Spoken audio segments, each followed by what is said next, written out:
Allah the Exalted says, "Disperse in the land and see grace of Allah." Surah Al-Jumu'ah verse 10.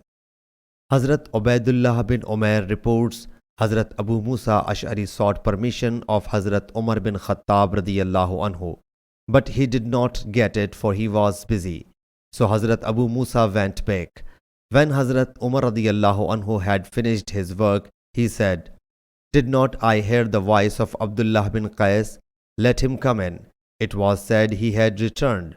So when he was fetched, he said, "We were commanded to do so." Hazrat Umar radiyallahu anhu said, "Bring a witness in proof of your statement." He went to the Ansar's meeting place and asked. So they said, "Even the youngest of us, Abu Sa'id Khudri, can give witness for it." So he took Abu Sa'id Khudri along with him.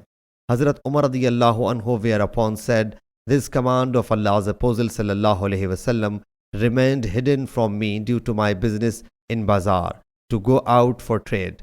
Sahih Bukhari, Hadith number 2062.